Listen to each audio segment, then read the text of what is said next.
Look, I still think, as you've said in the past, he's going in round one. Every time I see one of these insiders or draft experts or whatever trying to argue why he's not going in round one, the first thing I think is somebody who wants him to fall to them is responsible for this take. And then I think we're completely overlooking the influence of owners on this process, and that cannot be ignored. All the draftniks out there, and they hate it because the owners come in and they upset the apple cart, as the saying goes. I hear you there. But they do. They do. That's how Manziel ended up in Cleveland. Right. That's why for crying out loud. Milroe's going to the draft. He's going to go, maybe it'll scare some owner to take me at 28 or 29, right? That's what it is. You're right.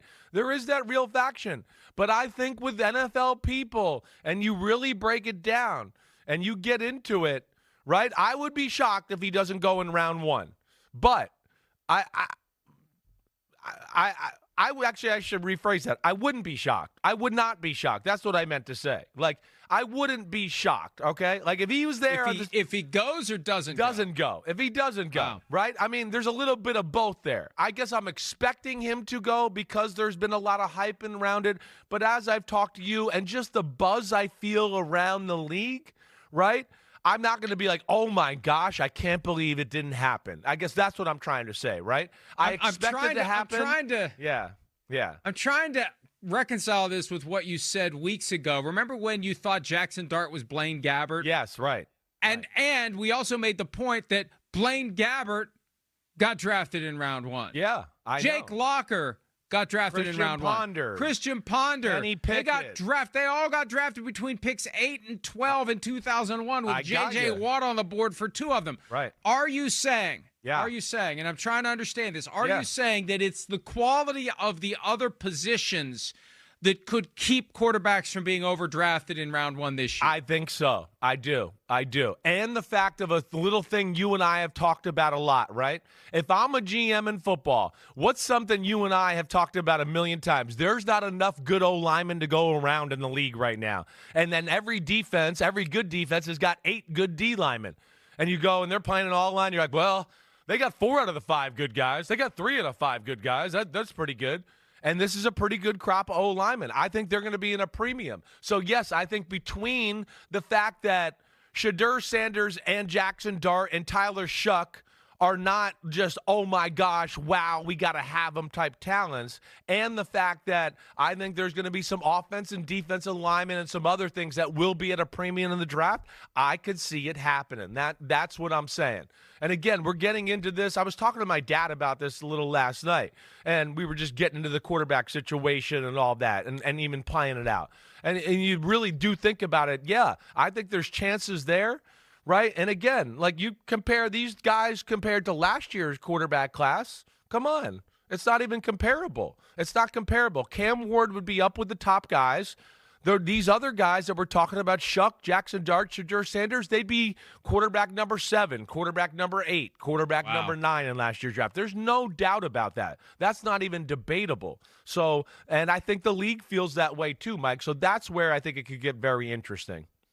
And here's the problem. As it relates to the TV show that is the draft, the ultimate reality show about nothing, and when you see the numbers, it doesn't quite draw what a primetime regular season game would draw, but it's still pretty good for it being nothing at all that could be done over a group text if they really wanted to do it. And the crowd in Green Bay will be massive, and the visuals will be incredible. But here's the reality. Even if it's in your team's absolute best interest to grab that offensive lineman, the average person doesn't want their favorite team to take an offensive lineman. It's boring. I hear you. It feels like a tie in a football game. It's a punch to the gut. Have you seen the Philadelphia Eagles? I know. But the draft is a TV show. Yeah, that's the thing. It's got to be exciting. It's got to be guys that are going to play fantasy football. There's no fantasy football position for offensive linemen. It's all part of this warped mentality where it's the casual fan that meets the hardcore fan. And the problem is the casual fan for the draft is going to outnumber the hardcore fan, and the casual fan is going to say, I don't care about right. I'm in Zach Martin. I wanted Johnny Manziel. Yeah, right. Right. No, you're right. I mean, the casual fan thinks a good college quarterback's just going in the first round no matter what. That was one of the things my dad was laughing about, that some guy was talking about Quinn Ewers might go in the first round. And he was like, what? You don't know what the hell you're talking about, right? Well, and this goes back years. Yeah. When you watch college football and the guys that call the games, that guy's going to be playing on Sunday next year. Happens. You never friggin' hear from him again. Yeah, that does happen. He's no playing doubt. on Saturday in the UFL. That's why everything gets flipped on its head sometimes, and people like me get dragged or whatever because you've been told by people that not necessarily NFL type evaluators, whatever, and now or people that don't know shit. Or don't At know the end shit. of the day, they don't Right. know their ass from a hole in the ground. And now the people that do know their ass from a hole in the ground know stuff, and things are being flipped around. Mike, I think there is a. That's such a great saying. It is a great saying. Let me tell you something. If you cannot discern the difference between your butthole and a groundhog hole, you really do have an issue. It really is time to go see a doctor. I would say so. There's either a problem with your brain or there's a problem with your butt. One of the two. Yeah, you definitely, yes. I don't know which one would be worse there. But either way, here's the other thing too. I have Shedeur Sanders number 2, as you know, and I'm fine with that. Now, I don't love any of them other than Cam Ward. You know that too. I've been very upfront about that. There is a lot of people in football that have Jackson Dart number 2.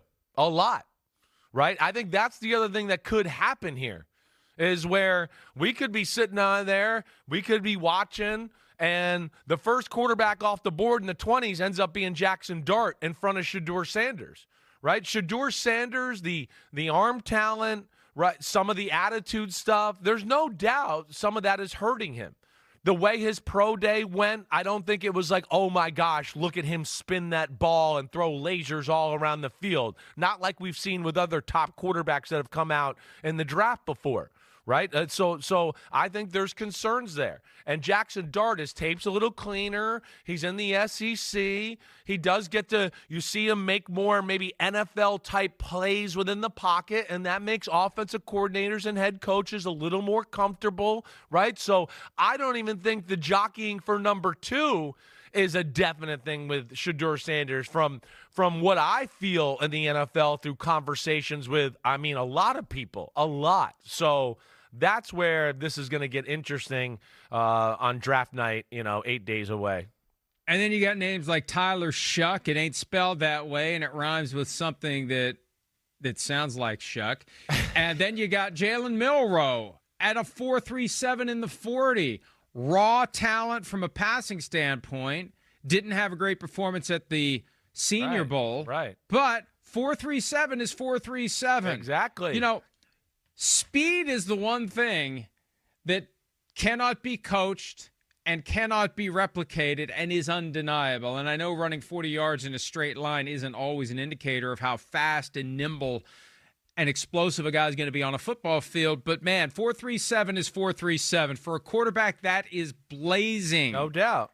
And he's going to the draft. And maybe he's going because I don't expect to go in round 1, but maybe I can build some late buzz, and maybe one of these owners is going to listen to the homeless dude on the way into the building and he's going to say Jalen Milroe because he ran a 4.37, and off you go.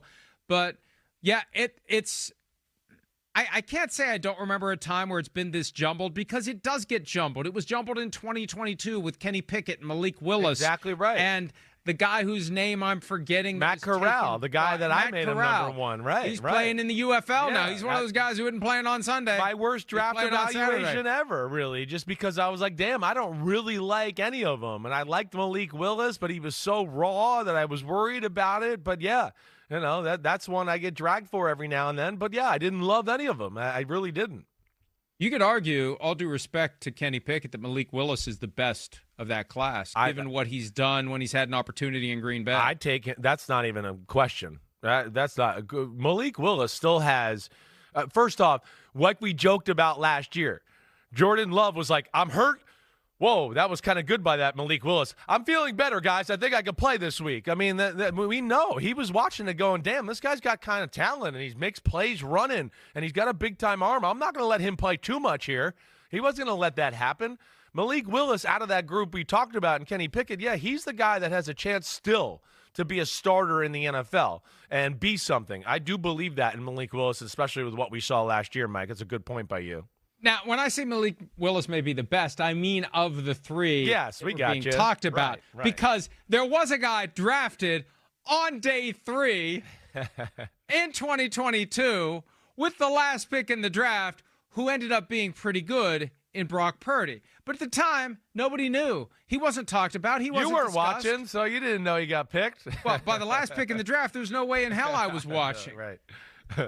Day But 3. anyway, Yeah. it just shows you how inexact this is. And that's what it comes down to. Because for all the time that is spent, all the money that is invested, all the resources devoted to coming up with this magical draft board, nobody knows what any of these guys are going to do in the NFL until they get to the NFL.